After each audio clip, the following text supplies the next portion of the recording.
Halo, selamat datang di Kongko United TV. Ini adalah video prediksi Manchester United melawan Real Sociedad di Europa League ya. Tapi sebelum itu kita ngomongin dulu update Liga Inggris minggu ke-25 ya. Ini seperti yang gue bilang ya, Manchester City menang lawan Arsenal 0-1. Sebelumnya gue udah bilang Manchester City nggak bakal drop point melawan Arsenal ataupun Tottenham ya seminggu sebelumnya. Jadi terbukti ya, dia menang 0-1 lawan Arsenal, dan gue nggak tahu Arsenal mainnya seperti apa atau Manchester City main seperti apa. Karena itu kemalaman gue nggak nonton ya. Di lain pihak, kompetitor top 4 kita Chelsea drop point di sini melawan Southampton 1-1 ya. Kita tahu Southampton di 5 game terakhir sebelum ini tuh kalah terus gitu loh. Cuman dia seri lawan Chelsea, dan ini pun nonton sampai Mason Mount penalti. Karena cukup membosankan sih ya. Dari segi, padahal gini, oke, gue bisa ngomong gini, dari segi Chelsea attacking movement-nya cukup bagus, cukup fluid, cukup cepat ya. Cuman di lain pihak Southampton juga menurut gue defense-nya banyak ruang di belakang ya, jadi bisa dieksploitasi. Cuman ya kenapa Chelsea nggak bisa ngegolin, benar nggak, dari open play?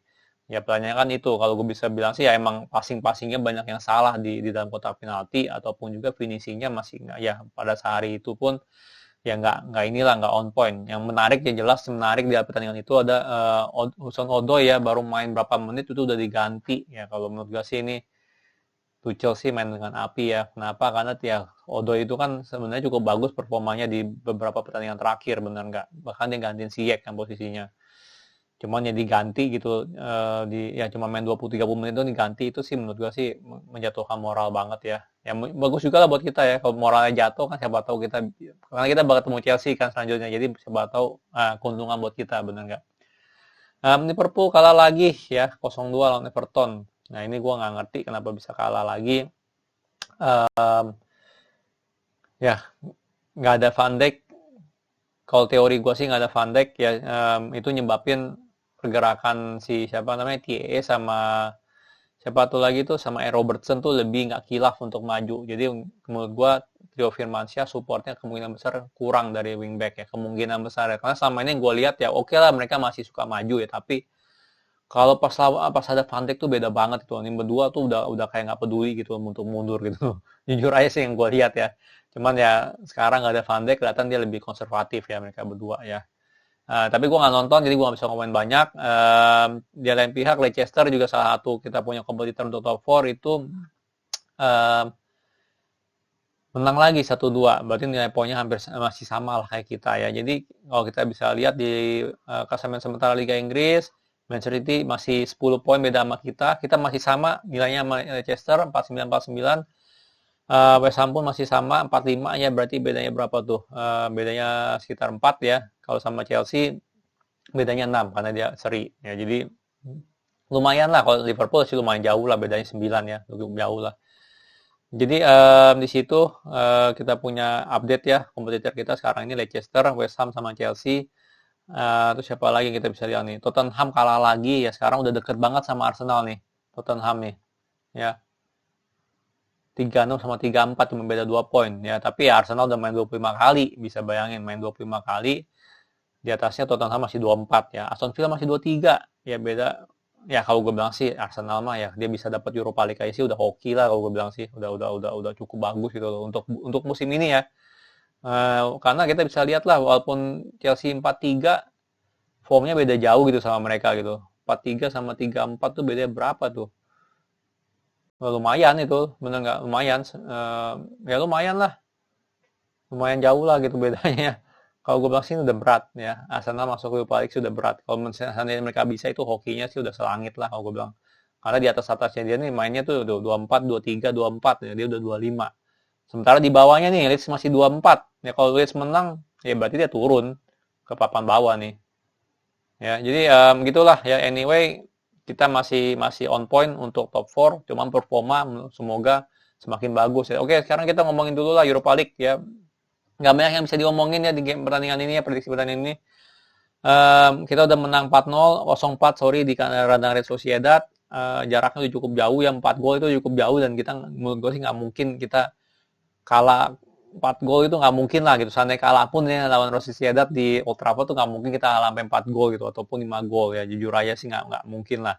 Ya perbedaan kualitasnya cukup jauh ya. Kemarin yang gue lihat ya dari Real Sociedad juga, David Silva nggak kelihatan. Terus siapa? Adnan Janusa juga nggak kelihatan kemarin. Terus siapa lagi? Yang kelihatan cuma si itu doang tuh, si siapa? Si Isak doang. Kalau gue bilang yang cukup berbahaya ya peluang-peluangnya.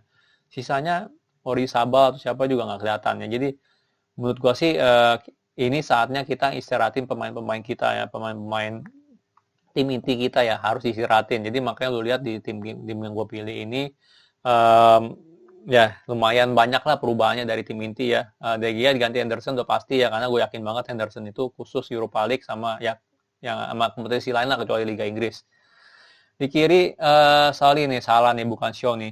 Di kiri gue harusnya taruh Teles tapi gue salah bikin nih. Teles di kiri ya, jadi jangan dilihat nih. Shaw harus istirahat karena next kita bakal ketemu Chelsea. Penting banget ya harus istirahatin Shaw. Maguire gue pakai sama Bailey ya, karena menurut gue sih ya gitu, Bailey harus main ya, Bailey harus main ya. Kalau dia nggak main-main terus ya, dia harus Maguire terus. Bailey kapan bagusnya gitu, bener nggak ya kan? Kemarin dia udah sempet bagus, gara-gara dia dicadangin, akhirnya dia jadi katro lagi gitu loh. Maksudnya match fitnessnya tuh belum balik lagi ya, jadi Bailey harus main. Di kanan gue pilih Williams karena si siapa namanya, si Wan-Bissaka udah terlalu banyak main ya, jadi Williams harus main ya, Wan-Bissaka harus istirahat, nggak boleh main sama sekali. Matic dengan Fred ya gue pilih sebagai CDM karena gue nggak tahu McTominay masih cedera atau enggak ya.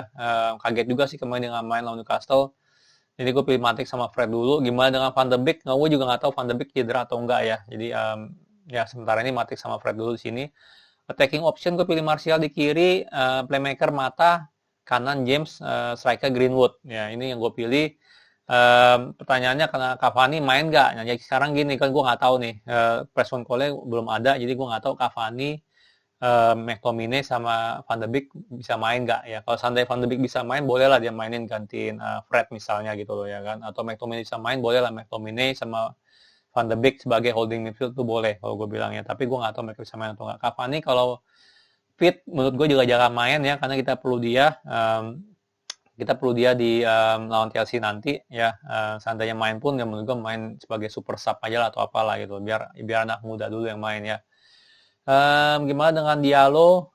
Diallo sedikit risky ya, dan juga menurut gue nggak fair untuk James kalau Diallo dimainin ya di game ini ya. Maksud gue sebagai starter lah minimal lah. Jadi James menurut gue harus start ya, balikin kepercayaan diri dia lagi gitu kan ya. Semoga dia ya, walaupun kita nggak banyak mainin tim inti, harusnya James juga masih bisa perform lah gitu, benar nggak? Jadi Diallo menurut gue sih boleh lah setelah 60 menit atau apa masuk gitu, gantiin siapa lah yang nggak perform gitu kan, benar nggak? Jadi intinya gini, Shaw harus istirahat, Wan-Bissaka harus istirahat, si siapa namanya, Rashford harus istirahat, sama Fernandes harus istirahat. Itu yang paling penting ya, itu menurut gue penting banget karena nextnya kita bakal ketemu Chelsea, itu jauh lebih penting ketimbang ini ya. Ini udah 90% kita lolos gitu loh ya kan. Yang Chelsea ini benar-benar kita harus menang. Ya, kita bisa lihat sendiri Chelsea itu ada di posisi 5. Kalau dia menang berarti sisinya cuma 6 sama sisinya cuma 3 sama kita gitu loh. Jadi kita lawan Chelsea nanti nggak boleh kalah, sama sekali nggak boleh kalah. Jadi kita harus keluarin tim inti kita yang terbaik dengan kaki yang fresh ya, itu penting banget. Dari segi skor, jujur gue nggak feeling menang ya. Maksud gue ya kalau kita seri ataupun kalah ya udah gitu, nggak apa-apa, bener nggak? Ini game yang dimana itu nggak masalah gitu kalau kita seri atau kalah. Tapi jangan sampai kalah 3 gol gitu kan atau apa ya, jangan sampai gitu loh ya kan. Tapi gue tetap nggak mau kalah ya. Jadi gue prediksi skor gue ini kita seri lah 1-1 atau gimana gitu ya, seri lah atau atu ya. Apa namanya, kita sih yang pasti sih clean sheet sih, kemungkinan besar enggak ya, karena menurut gue dengan tim cadangan seperti ini gue nggak yakin kita bisa mendominasi ataupun ya menang lah gitu loh lawan si Real Sociedad ya. Jadi feeling gue seri, tapi nggak menutup kemungkinan kalah ya, nggak menutup kemungkinan, karena ini semua nih pemain cadangan yang gue taruh ya. Dan semoga Ole mau istirahatin Fernandes sama Rashford dan juga Wan-Bissaka. Itu 3 paling penting. Jujur Luke Shaw kalau dimainin masih nggak apa-apa karena dia udah sering rotasi sama Teles ya, benar nggak? Cuman 3 itu menurut gue penting. Rashford, Fernandes sama Wan-Bissaka sama sekali nggak boleh dimainin sama Ole. Itu penting banget. Ya, jadi sekian gue punya prediksi. Gue prediksikan skornya seri 1-1 ya, pokoknya seri lah 1-1 atau 2-2 ya. 0-0 sih kayak sih enggak sih, pasti kita nyetak gol gitu, harusnya kita pasti bisa nyetak gol ya. Ya dan semoga aja kita nggak kalah lah gitu loh, benar. Walaupun kalah pun nggak ngaruh apa-apa ya, benar nggak? Oke, kalau gitu sekian video dari gua. Kalau suka jangan lupa like, subscribe, and thank you for watching.